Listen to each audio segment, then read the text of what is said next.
అంతరిక్ష కేంద్రంలో చిక్కుకున్న వ్యోమగాములు Sunita Williams, Butch Wilmore return జర్నీపై తీవ్ర ఉత్కంఠ కొనసాగుతోంది.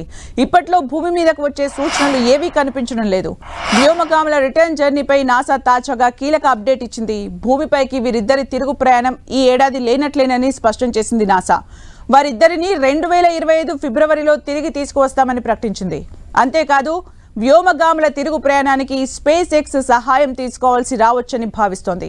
ప్రస్తుతం అంతర్జాతీయ అంతరిక్ష కేంద్రంలో ఉన్న వారిద్దరిని తీసుకురావడానికి బోయింగ్ యొక్క స్టార్ లైనర్ అంతరిక్ష నౌక సురక్షితం కాకుంటే స్పేస్ ఎక్స్ కి చెందిన క్రూ డ్రాగన్ ని ఉపయోగించాల్సి ఉంటుందని చెబుతోంది. నాసా ప్రకటనతో ఇటు సర్వత్రా ఆందోళన నెలకొంది. ఇప్పటికీ స్టార్ లైనర్ లో తలెత్తిన సమస్యలు పరిష్కారం కాకపోవడం, నాసా ప్రత్యామ్నాయ ఏర్పాట్లు చేయనున్నట్లు ప్రకటించడం ఆందోళన కలిగిస్తోంది.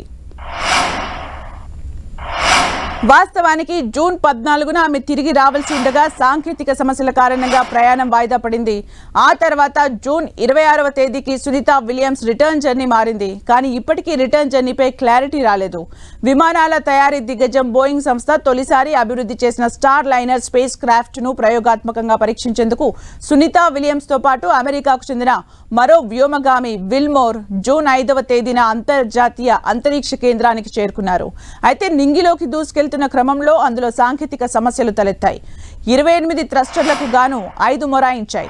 ఒక్కసారిగా ఆందోళన చెందిన నాసా సైంటిస్టులు భూమి నుంచే రిమోట్ కంట్రోల్తో సహాయంతో తాత్కాలిక మరమ్మతులు చేశారు. ఆ తర్వాత స్టార్ లైనర్ INS తో విజయవంతంగా అనుసంధానమై జూన్ 13వ తేదీన అంతరిక్ష కేంద్రంలోకి అడుగుపెట్టారు.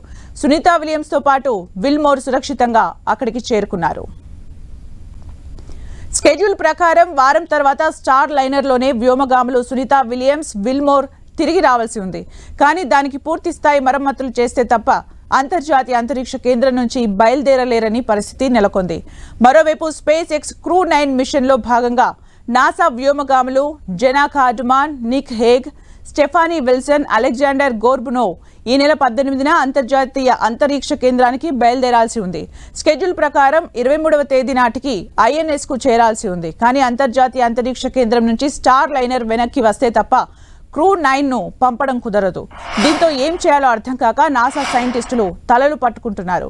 దీనికి తోడు సునీత విలియమ్స్ ఆరోగ్యం క్రమంగా క్షీణిస్తున్నట్లు సమాచారం అందుతుండటంతో ఆందోళన చెందుతున్నారు. గడువు ముగిసినా స్టార్ లైనర్ సిద్ధం కాకుంటే దానికి ప్రత్యామ్నాయ ఏర్పాట్లు చేయాలని భావిస్తోంది నాసా.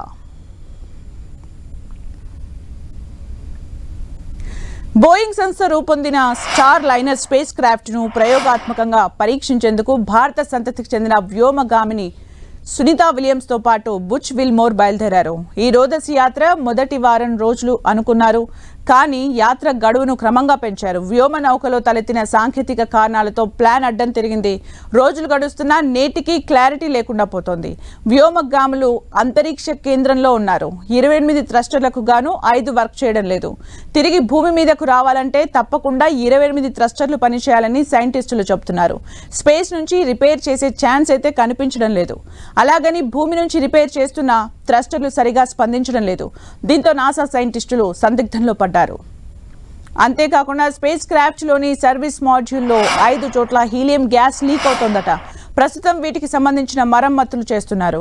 దీంతో Butch Wilmore and Sunita Williams ఎప్పుడు తిరిగి భూమి మీదకు వస్తారన్నది పెద్ద సస్పెన్స్ గా మారింది. మరో విషయం ఏంటంటే సునీత విలియమ్స్, బుచ్ విల్మోర్లు భూమిపైకి వచ్చేందుకు ఇంకా 16 రోజులు మాత్రమే ఉందని సోషల్ మీడియాలో టాక్ నడుస్తోంది. దీంతో నాసా వర్గాల్లో ఆందోళన స్టార్ట్ అయింది. ఎప్పుడు ఏం జరుగుతుందోనని ఆందోళన చెందుతున్నారు. పైకి ప్రకటించకపోయినప్పటికీ నాసా కూడా టెన్షన్ పడుతుందని స్పష్టమవుతోంది.